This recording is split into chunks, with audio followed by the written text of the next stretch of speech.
Welcome to Shaped by Faith with your host, Theresa Rowe. To find out more about Shaped by Faith and Theresa Rowe, please visit shapedbyfaith.com or visit the YouTube channel, Facebook, or Instagram. And now, here is Theresa Rowe.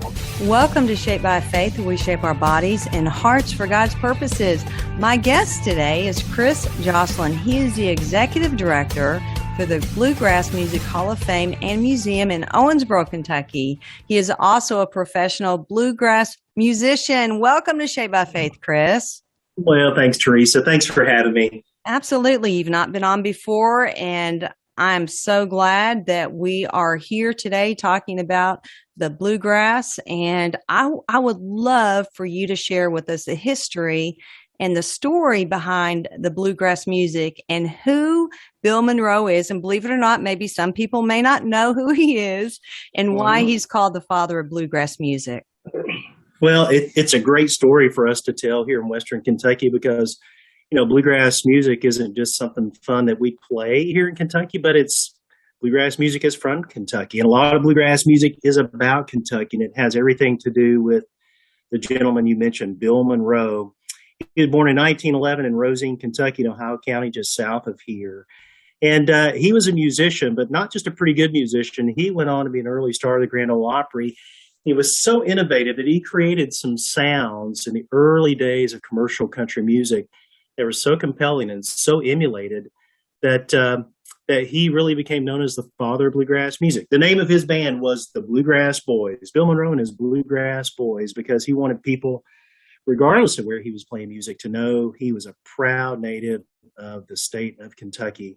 And so that's how the genre gets its name. It's about Kentucky. It's really Kentucky's gift to the world. And we get to tell that story here in Owensboro, the Bluegrass Music Capital of the world. That's pretty neat. So, Chris, as far as the word bluegrass, I mean, did Bill Monroe come up with that genre, that style specifically? He really did. You know, in the early days of the Grand Ole Opry in the 30s and the 40s, Bill Monroe was just trying to differentiate himself and stylistically separate from the pack. And in those days, it was all just called country music or hillbilly music. But you might hear old-time string band, you might hear honky-tonk, western swing, cowboy music. But it was all part of this great, wonderful big tent of music. But yeah, you're right. I think Bill Monroe really became an early star of the Grand Ole Opry, but it was really in the 50s when Elvis and rock and roll hit that country music began to really filter into a very common sound. And it was really just to compete with rock and roll. So you heard a lot more electric instruments and drums, probably less banjos and fiddles. And that became the country music sound. And that's when bluegrass music really stood on its own 2 feet, became even more distinctive. But everyone always traces it back to Bill Monroe and his Bluegrass Boys. Yeah, I was recently there in Rosine with Randy Lanham. We were filming a segment on Project Volunteer, and everyone needs to go and visit. I mean, the home is fascinating in itself, and then we visited the museum as well. It is just so neat. You know, I mean, you just need to go and see it for yourself. And people from all over the country, there was actually a couple that day that was from Canada that came specifically to see the Bill Monroe home place in the museum. Is pretty neat. So, I mean, bluegrass influences people all over the world. I would love to know how and when you first got introduced to bluegrass. Yeah, and I'll just mention just one more sidebar on Bill Monroe. I mean, he's not just the father of bluegrass music. He's in the Country Music Hall of Fame, Bluegrass Music Hall of Fame. He's in the Rock and Roll Hall of Fame, the Songwriters Hall of Fame. This guy is really like a force in American music. And so I think it's just great that he's from Western Kentucky, and we can trace his roots back to this part of Kentucky. And you know, I got bitten by the bluegrass bug like a lot of people. It was early on when I was young. It was a family affair. My father is a musician and a singer, and my older brother was playing music. And so really I got involved because it was around me all the time. So it was very natural. And I had built-in musicians in my own home that I could learn from and play music with.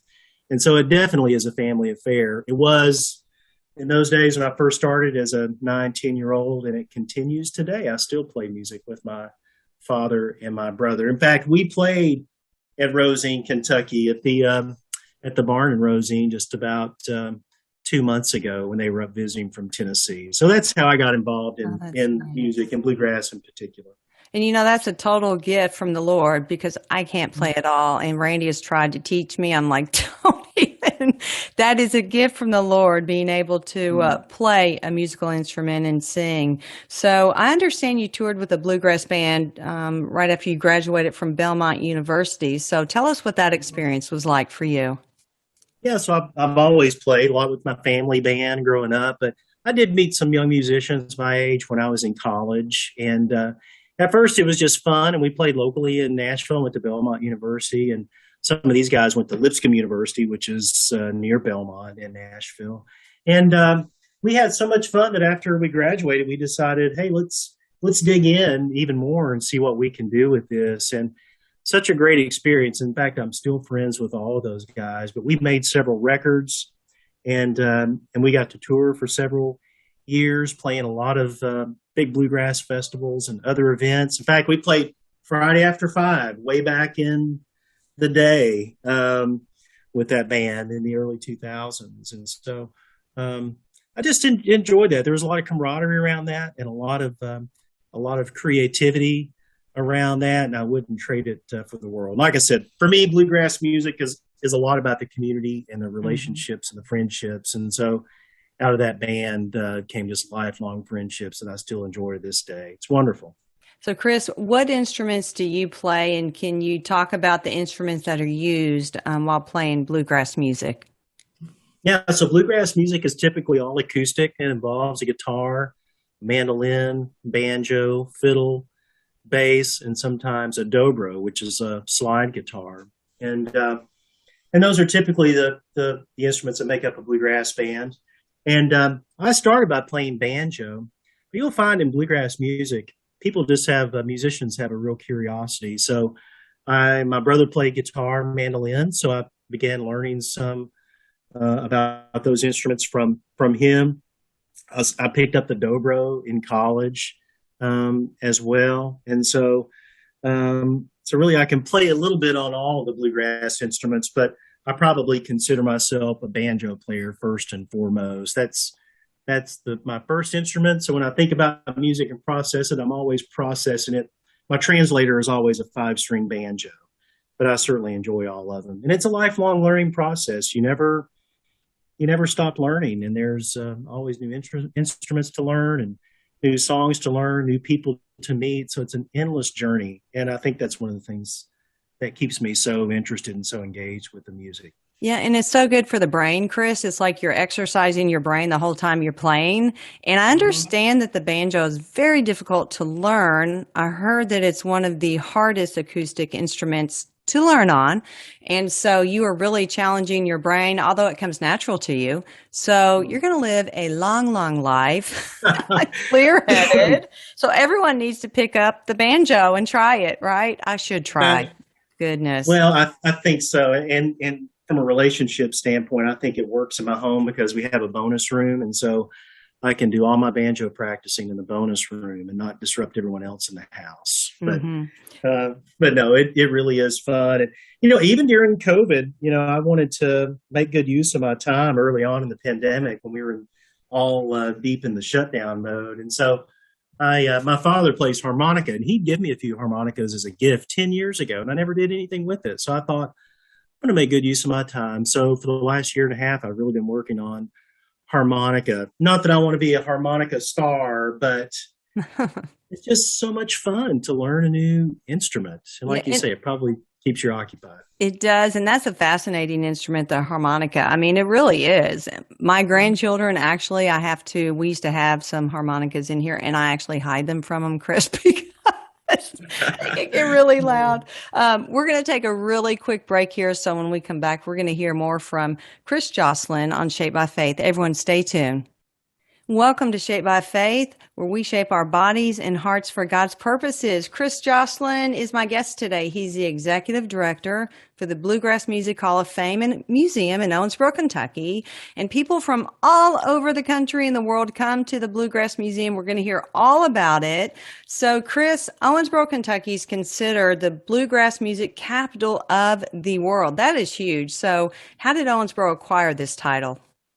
Yeah, that really is a big deal, So really we acquired the title initially gradually by just living that out. When you think about, what merits a bluegrass capital of the world, it's first and foremost, bluegrass music is unique to Kentucky, and it's unique to Western Kentucky because of Bill Monroe being from Ohio County in Western Kentucky, number one. And then we have the Bluegrass Music Hall of Fame and Museum, which is the only cultural center of its type on planet Earth. And then we have Romp Festival, which is a prominent multi-day outdoor bluegrass event that's not just on the radar here locally or regionally, but nationally. I mean, we have people from last time Romp was held, we had folks from over 30 different states that traveled for Romp Festival. So it's something we're already living out. And then, some political and business leaders here in Owensboro just realized, hey, it's something that we can really tie our identity here as a community to bluegrass music and just really claim something that we're already living out very well. And so that's what our community has done, is essentially claim the title Bluegrass Music Capital of the World so that we can market our community well to people outside this region, outside of this state, and drive economic development around the music. So that's really how all that came about. And it's great to be in the middle of that, seeing it blossom during this season. So why don't you give us the history behind the Bluegrass Music Hall of Fame and Museum? I remember when it was right next to the River Park Center, and now it's in this just amazing building. I mean, that just stands out on its own. So give us a history, Chris. Yeah, so the short version is that back in the 1980s, the bluegrass music industry, artists and industry, they were trying to organize, much like country music did some years ago with the Country Music Association. And bluegrass music had an interest in doing that. We're talking about artists, music publishers, event producers, record companies, agents. And so as that was percolating simultaneously, David Atkinson, former mayor here in Owensboro, was working with our local tourist commission, as they called it in those days, about some events around music and around bluegrass music specifically. And in those days, Terry Woodward was chair of the board of the Convention and Visitors Bureau. And so Terry, like he does with everything, took a very entrepreneurial approach to these events and discovered that the bluegrass community was trying to organize. So in addition to creating some very successful events, he started working with this group and put together a business plan for them to organize in Owensboro specifically. And so part of that business plan had to do with establishing offices and a structure around this trade association, and establishing an annual event that included a trade show, business conference, award show, and eventually establishing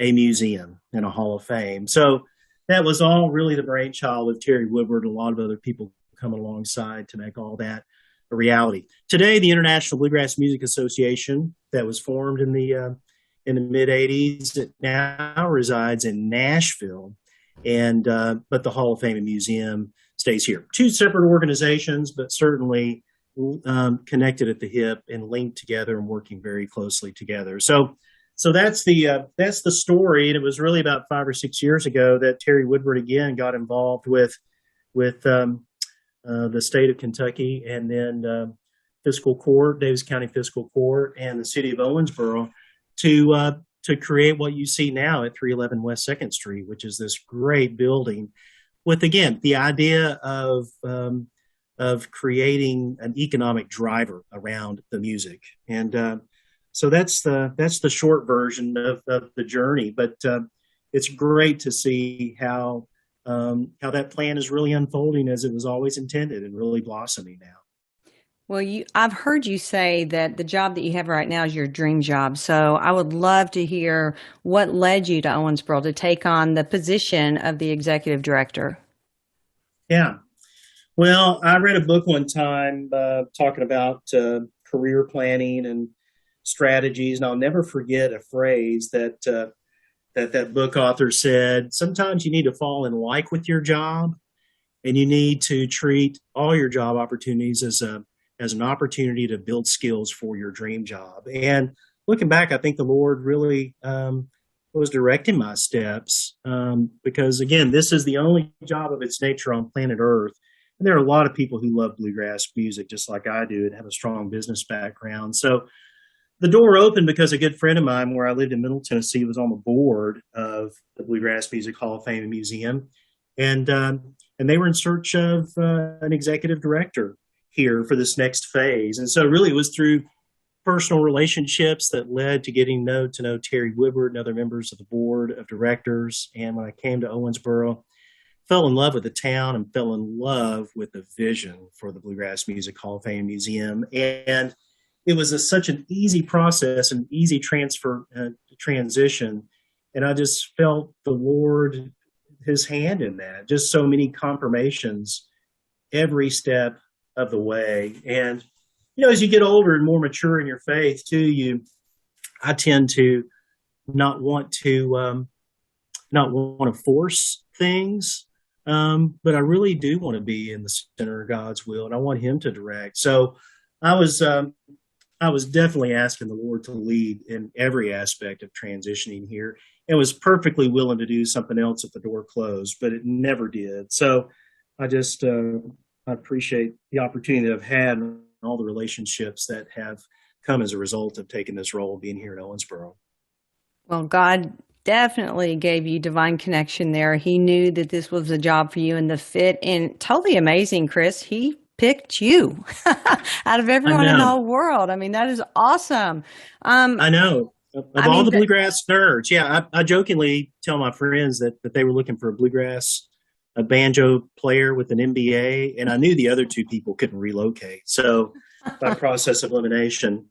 But no, you're right. There are so many qualified people, I'm sure, around the country for this role. So it's a little overwhelming to think that God would orchestrate that, and I could step into this role. And I'm so grateful. I just have a lot of gratitude to God for directing my steps and for the people that I get to work with now. Well, I know you love your job, Chris. It's obvious. It shines through in everything that you do. But what would you say you enjoy most about it?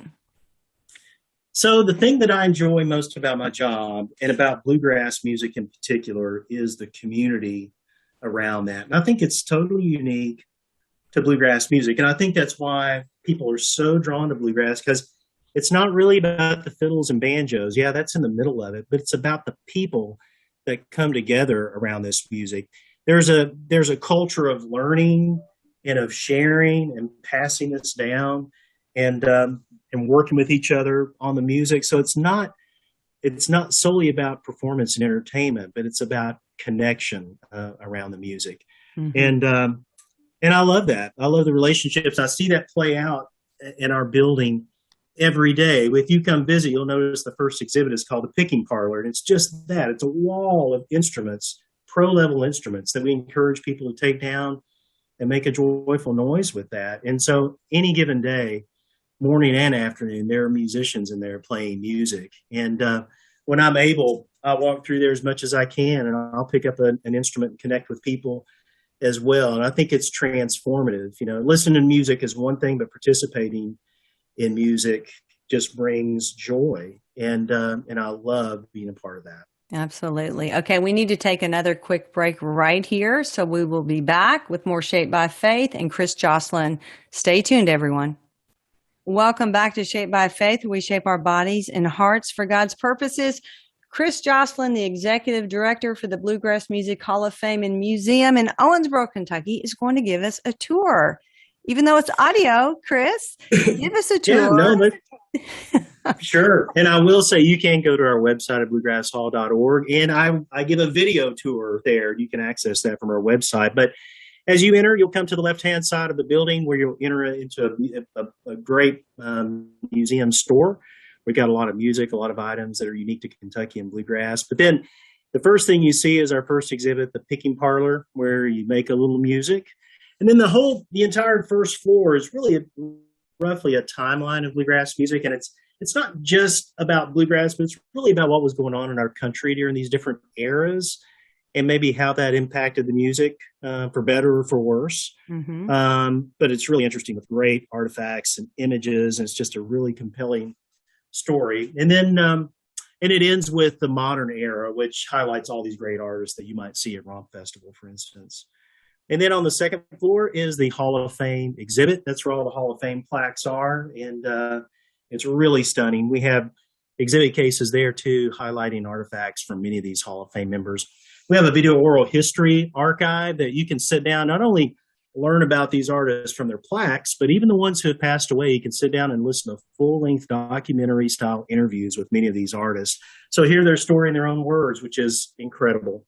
And then we have a temporary gallery right now that we're highlighting the banjos and the artistry of Jimmy Cox, a gentleman who is from Eastern Kentucky, who is a world-renowned banjo builder. But the exhibits are just part of what we do. I mean, on any given week, we do lessons on Saturday, group lessons on fiddle, banjo, mandolin, and guitar that Randy Lanham leads. His brother Barry Lanham leads clogging classes on Tuesday and Thursday. We do a Bluegrass in the Schools program. We do open jams on Saturday and Sunday. We have private events throughout the week as well. Some corporate, some educational tours. We have tour groups coming in and motor coaches every week. It's just nonstop. So there's a lot of energy around what we do there at the museum. So a lot of it involves people coming to engage with us. But as I mentioned, Randy Lanham goes out into the schools too here in Davis County and in Owensboro, working with primarily 3rd, 4th, and 5th grade. And again, it all ties together. It's part history lesson, part instrument demonstration, and part hands-on learning with an instrument. And again, we just want to make it as accessible as we can to as many people as we can. And there's a lot of joy in all that. Chris, do you have an inspirational story? I'm just kind of throwing this on you. An inspirational story, something that has either impacted you, that you've witnessed there, or you've heard from someone that's visited, whether it be Romp or having lessons or just visiting the museum. Mm-hmm. You want to share? Yeah, absolutely. Yeah, and I'm thinking about, we do a lot of work with Owensboro Health. They have an arts and healing program, and especially pre-pandemic, we would send musicians. Oftentimes, I was part of that to do performances in the lobby of the hospital. But they would capture those as well and distribute those throughout the hospital. And I know Randy Lanham has told several stories, and one about his sweet mother-in-law who passed away just a few months ago. But story after story of people who were in the hospital for COVID or other reasons for an extended period. And when those music programs would come on and there's familiar music playing that harkens memories, and it's just irresistible to sing along sometimes with familiar melodies or gospel hymns. And it's incredible to think about how you can impact people like that, even if it's on a television screen, but certainly when you're face to face with people. I think music just stirs something in a lot of us cognitively that very few things do. And I think it's about that human connection and something about the arts and music in particular makes people really come to life. And I see it even in the museum. When I talked about the picking parlor, sometimes I'll say, "Hey, do you guys play music?" They're like, "No." Like, "Well, you probably sing, don't you?" "No, we don't really sing." But the minute I sit down and start singing some familiar tunes and they sing along, it's just irresistible. And it just takes the experience to a much deeper level. And I love that. And I love to see that in people's faces when they're participating like that and connecting around the music. And music is very healing for the soul. It does something to our spirit as well. It just taps into that, I don't know, that spiritual side as well, especially when you're talking about the gospel hymns. There's just something about that. And, I do believe God is in bluegrass music, Chris, and, you're honoring him, with excellence by doing what he has asked you to do. Do you have a vision for what's coming next for the Bluegrass Hall of Fame? Yeah, so now we're really beginning to play on a national scale. We've during COVID, we tried to make really good use of some of our bandwidth that we were gifted because of some of the shutdowns. But we launched a nationally distributed print publication called Bluegrass Unlimited magazine. It's really the definitive print and digital content for Bluegrass Unlimited, or for bluegrass music. And we also have been working on a television pilot that got picked up by RFD TV, a nationally distributed cable station. And we've already developed a first full season of that. And so that will launch in early January. So again, that's part of the broader economic development components of trying to get as many people to, number one, discover that there is a place you can go for bluegrass, where that place is, and number three, compel them to come visit. So looking forward to an exciting 2022 because of all that. Absolutely. Okay, so Chris, what's the web address so people can take that virtual tour as well? Yeah, it's simply bluegrasshall.org. You can find out about the television show, My Bluegrass Story, find out about upcoming concerts. In fact, Rodney Dillard will be at the Hall of Fame on January the 15th, a Saturday. You might remember him. He's part of the Darlings that would come down from the mountain on the Andy Griffith Show. He still is an incredible performer. So there's a lot of great live music coming up in the new year at the Hall of Fame. Come see us. All right, Chris, thank you so much for being a guest. And thank you for listening. I'm Theresa Rowe. Everyone have a blessed day. Thank you for listening to Shaped by Faith with Theresa Rowe. Remember to visit shapebyfaith.com to find out more about workouts, the TV show, podcasts, blogs, Shaped by Faith products, and much more.